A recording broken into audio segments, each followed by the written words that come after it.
Dawson Odums enters the year in a very similar position that Trei Oliver entered 2022 in. But can Norfolk State win the Celebration Bowl the same way that North Carolina Central did that season? Oh, yeah. It's locked on HBCU.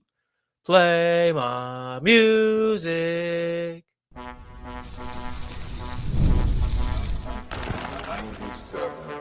You are Locked On HBCU, your daily podcast covering HBCU sports. Part of the Locked On Podcast Network, your team every day.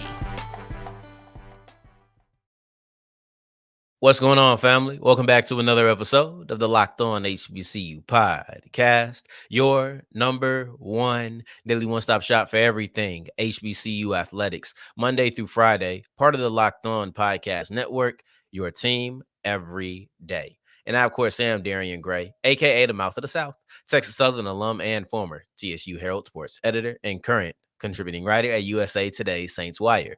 Thank you for going on this journey with me. Make a Locked On HBCU your first listen of the day every day. And remember, just because the mic cuts off does not mean that the journey is over. Just means it's time to follow me on Twitter at South Exclusives. Starts with an S and ends with an S. Today's episode is brought to you by Gametime. Download the Gametime app, create an account, and use the code LOCKEDONCollege. You get $20 off your first purchase. I want to put this front and center before we run down what today's episode is going to be about. Tomorrow's episode, we have the absolute pleasure of speaking to former Alcorn head coach and current Southern Jaguar tight ends coach, Fred McNair. That will be a live show. In addition to this, this is the first of all, or for the first Friday for the rest of the year that we will have live shows from every week. This week, next week, all the way up until the Celebration Bowl, we will have live shows on Friday. I'm going to play with the time, not sure yet, but we will have it. And check out my Twitter. Check out my Twitter today at South Exclusives. Y'all see it. And I'll announce the exact time that Fred McNair will be coming on. I'm leaning towards 6:30 or 7 o'clock Central Time. That's right now what I'm feeling. But that'll be a live show on Friday. For Thursday, we'll wrap up today's episode, Thursday, with SWAC Media Day moving to Atlanta. I think this is a very smart idea, and I see exactly what they're doing. In case you don't, I want to also still paint that picture so we're all on the same page. Prior to that, Southern has a nice little quarterback battle going on here. And it's four people with one guy that is very unlike the others. And I'm going to tell you the difference between that one person on or in segment 2, excuse me. But we kick off today's episode with a look at Norfolk State, and they're trying to channel their inner North Carolina Central 2022. I think everybody probably would be trying to emulate that, seeing that the Eagles won the Celebration Bowl that year. But there's a little more connectivity between those two seasons than I can paint with other coaches. And that's Dawson Odums and his ability, or excuse me, his desire to win a Celebration Bowl with his first true recruiting class, which is exactly what Trei Oliver did. They're not exactly the same. For example, Trei Oliver won in year 3 because you had to remember they had that COVID year where they skipped. So he was hired at the end of the 2018 season. He coached 19, 21, and then he won it all in 2022. So Oliver was in year 3 while Odums was in year 4. But there's a big difference in when they were hired. Odums was hired in April of 21, so he missed an entire recruiting class. Yes, he was able to get some spring guys to come into the mix after spring ball, but he wasn't able to really get a recruiting class. His first true recruiting class, same way I talk about Raymond Woody, Odums' first true recruiting class was in 2022. I'm going to look at some of the sentences or some of the quotes that he gave, and then I'm also going to look at the preseason All-MEAC and what year that those players came in, because I do really want to see if this is a very similar situation or if I'm just reaching. I crafted this segment live, so sometimes, let me tell you how I do sometimes. So sometimes I like to do a segment where I'm not sure where it's going to go at the end. Sometimes I do them where I know start to finish exactly how I'm going to take it. And then sometimes I just research and I just go through the whole topic, and wherever my research takes me, it's what you hear. This was one of those situations because I heard Dawson Odums' quote, and then I wanted to go see how true it was. And then I kind of came back and tinkered some things along the way. But the point of the similarity, the point of the parallel is to say Dawson Odums is trying to win with his first true recruiting class in the same way that Trei Oliver did, because Davius Richard, Mookie Collier, they all came in with Trei Oliver. This was a real big moment to me for those individuals who were involved in that 2019 North Carolina Central recruiting class. For Odums, he was hired in 21, but his first recruiting class was 22.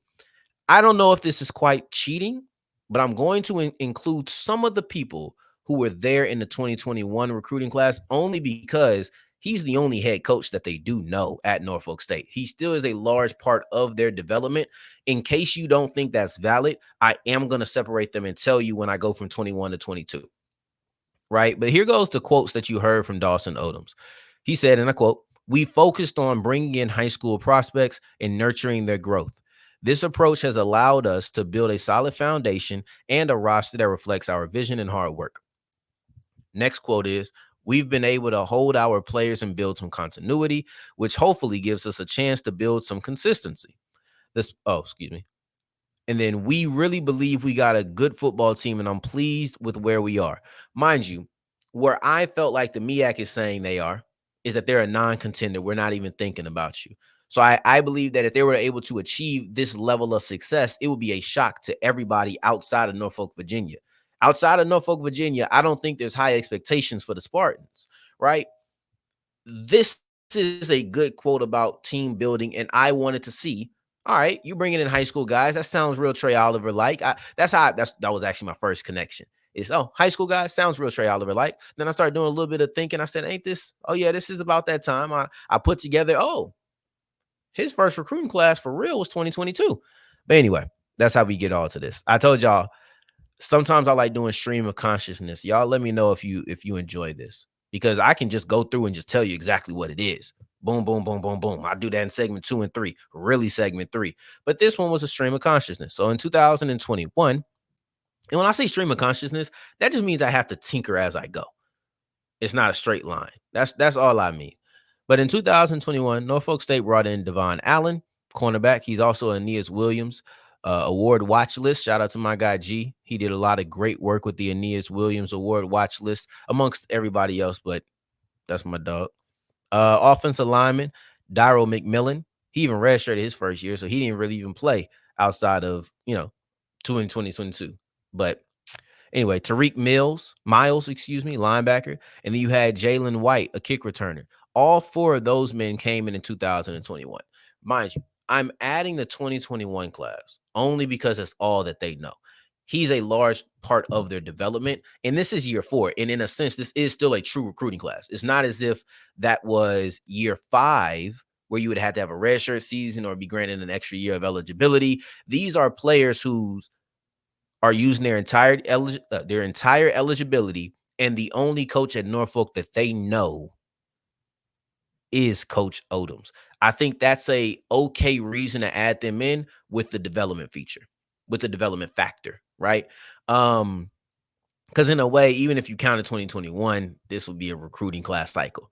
But 2022 is when it really kicks in. And this is where you really get to see the fruits of his labor. This is where you really get to see a bunch of players who were preseason all MEAC team members. And that's everybody on this list, from Allen to McMillan to Miles to White. Now in the 2022 guys, you have Otto Coons, who he did transfer in. You have Kevon King, and you have Vincent Brown Jr., who made all MEAC as a freshman at the offensive line position.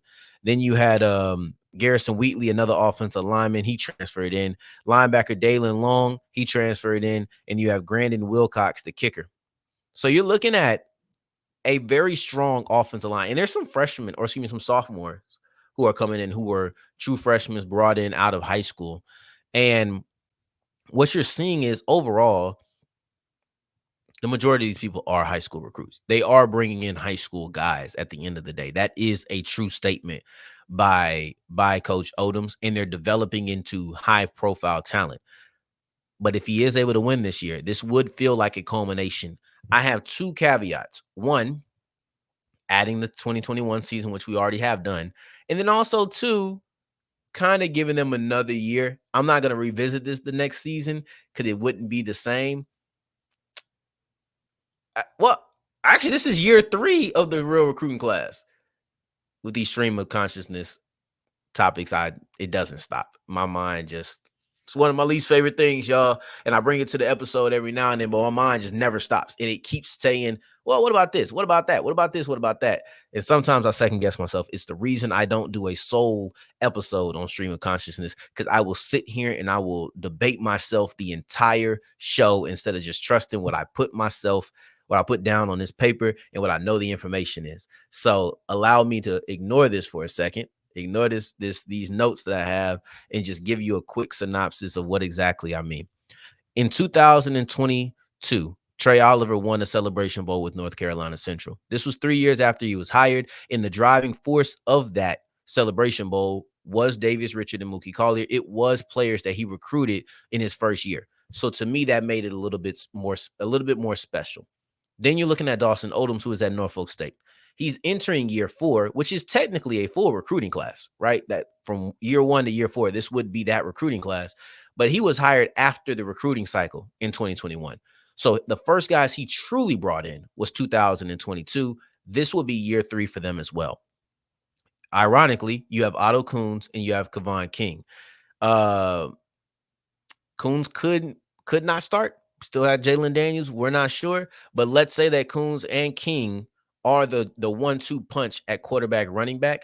It has a little bit of parallel position-wise, just position-wise, to to Davis Richard and then also Mookie Collier. I think that if they're able to achieve this level of success, Norfolk State would easily be the biggest surprise in Black college football. I do not expect them to do this. The expectation is not for them to be able to get it done, but they do have a lot of high-profile talent, and the majority of those guys, there was 13 of them who are on the All-MEAC team. 1, 2, 3, 4, 5, 6 of those players came in Dawson Odums' first true recruiting class. That is the synopsis of this, and that is no second guessing. Pushing forward, there's probably a lot of second guessing on who's going to be Southern starting quarterback. Is it going to be Noah Bodden? Is it going to be one of the 3 guys that have not taken a collegiate snap?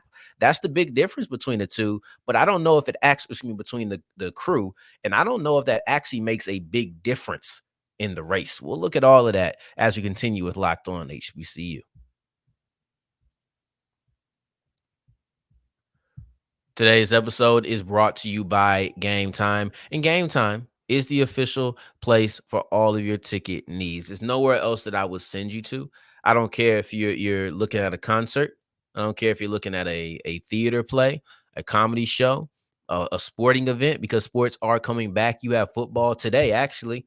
You have football today. You got the Giants versus the Lions in preseason. So you got my guy Malik Neighbors. He's been starting mess. He's been catching a lot of passes. He's been catching some fades too. But you know what? You need to catch a game. So go ahead and go to Gametime. Download the Gametime app. Create an account.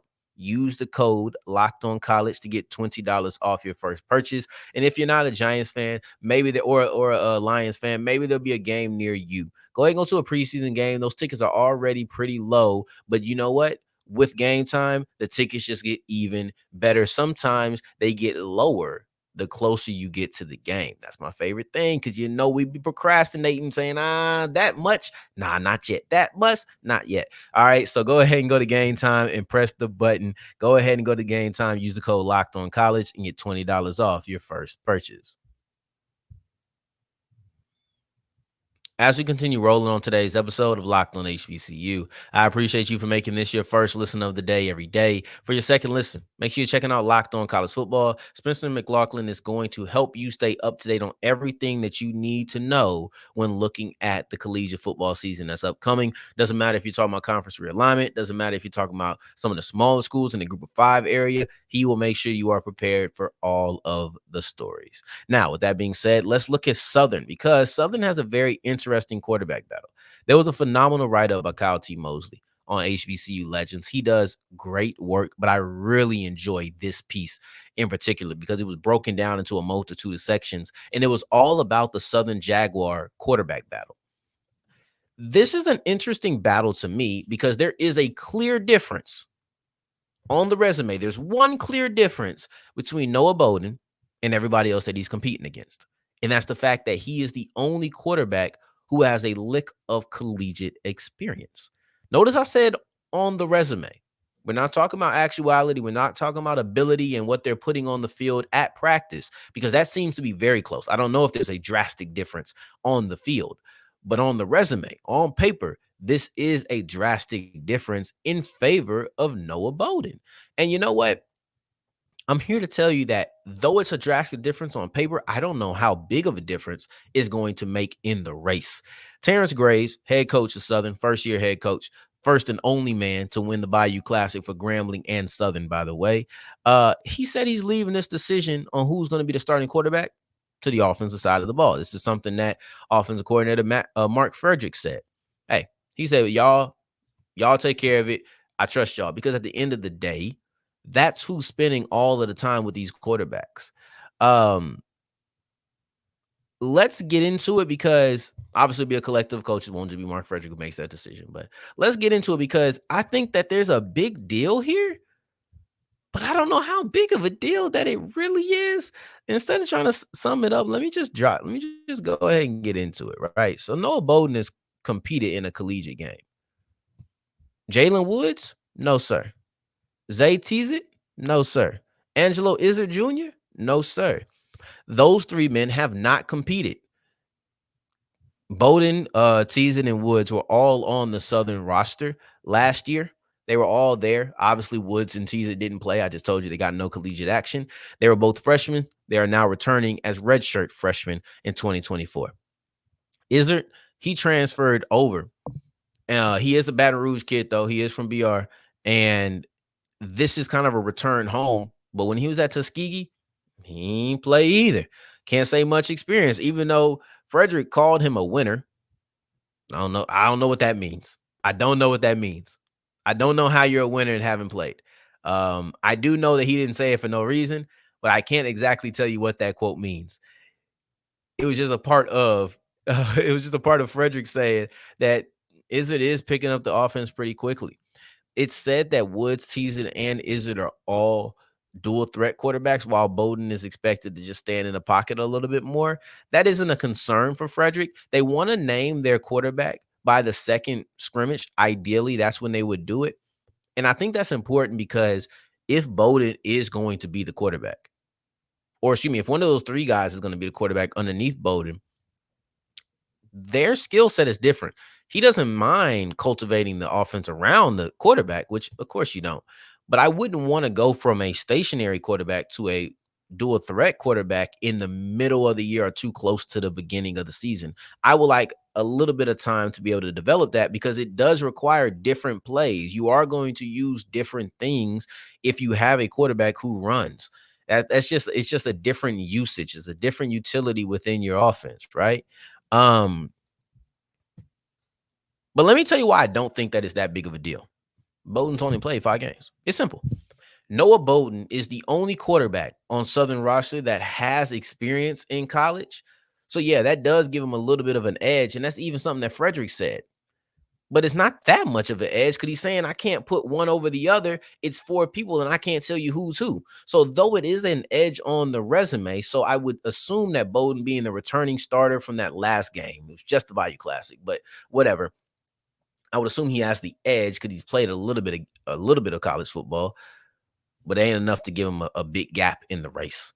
I just think that he only played 5 games, 4 of which were at Grambling. One was the Bayou Classic, and the Bayou Classic may mean more in the season, but it doesn't mean more here. It's not all of a sudden weighted 3 games because it's the Bayou Classic when speaking about a quarterback race. It may feel like 3 games when you're talking about bragging rights, when you're talking about Grambling versus Southern, but other than that, this is just a regular game that is worth 1 credit. And he has 5 credits under his belt, 4 of which were in Grambling a couple of years ago. I just don't know if he's had enough experience to truly use experience as a runaway on the resume. Does it put him there on paper? Hey, I played 5 games, they played none. Yeah, 5 games is more than none. It's 5 games more than none, actually, right? But 5 games isn't a lot either. It's not as if, well, listen, Noah Bodden has an edge on paper because he does have 5 more games played than all of the other 3 quarterbacks who have actually played none. A, The fact that this isn't a wide gap and you can't really tell me who's who, it does tell me it's very close. So the play on the field is more likely close. But here goes the most important thing. Noah Bodden is more experienced than the other three quarterbacks, but he's not experienced. So I don't know if that's really a runaway when talking about the race. It's not like he's played a season. He's played a half a season. Where y'all put that on the scale? For me, it's not going to go too far. And it's a new offensive coordinator, so it's not like you're returning with a lot of familiarity with the guy who was here for your Bayou Classic. I just think it's a lot of moving parts. The battle is very close. I don't think Noah Bodden's experience is going to run away. It may be a deciding factor. Maybe that. It was mentioned by the offensive coordinator, so it has to value for something. As we wrap up today's episode, we're going to push forward and we're going to look at the SWAC media's decision, or excuse me, the SWAC's decision to bring Media Day to Atlanta for their basketball programs in September.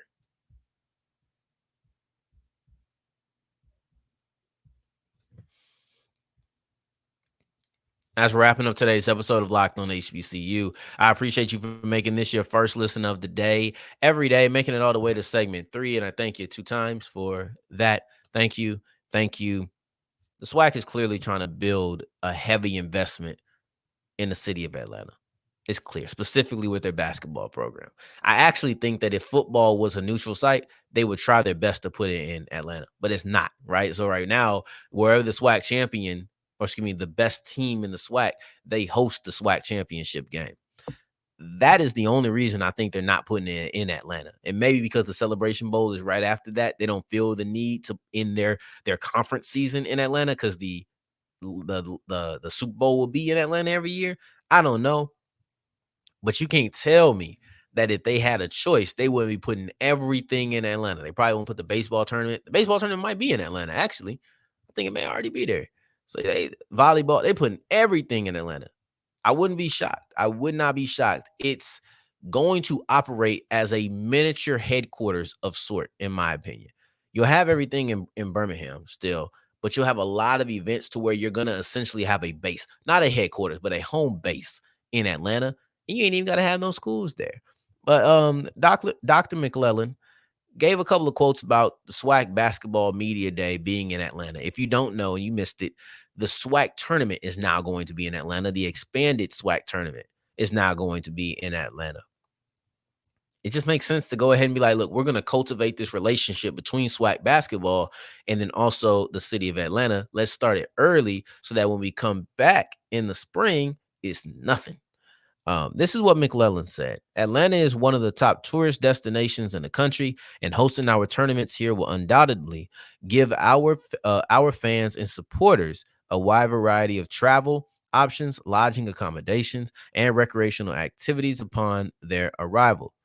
Atlanta is also a very unique fit for this event when you analyze the significant amount of membership alumni and fan bases already located in the greater Atlanta area.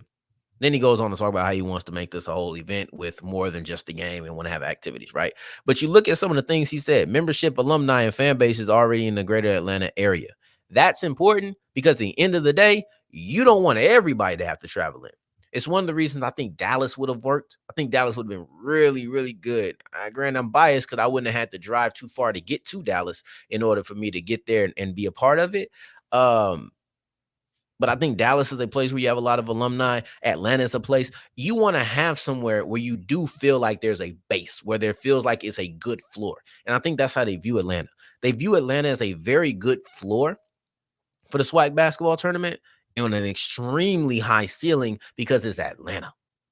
At the end of the day, what he said, Atlanta is one of the top tourist destinations in the country. People want to go to Atlanta. I said it before and I'll say it again. You can always die on this hill. People want to go to Atlanta, so they will go to Atlanta. I think it's very simple. Hey, put it somewhere where people already want to go. Build on top of it. Let's not just say, hey, we're going to put it in Timbuktu and we're going to say you have to. The only reason you go into this city is because of the SWAC tournament. No, give people other reasons to go. You know what? I wasn't going to go to the SWAC city, but I wasn't going to go to the SWAC tournament, but I want to go to this place, so I want to go to that place. I always wanted to go to Atlanta, so now I have a reason to go. I think that this plays a true part, and it's very understandable on why they will move this way. I think it's a good move, and ingratiating yourself into the city early is even smarter. Now, on tomorrow's episode, don't forget, we're going to be way later, so it's not going to be a morning show. It's going to be it's going to be an evening show with Fred McNair. I'm very excited.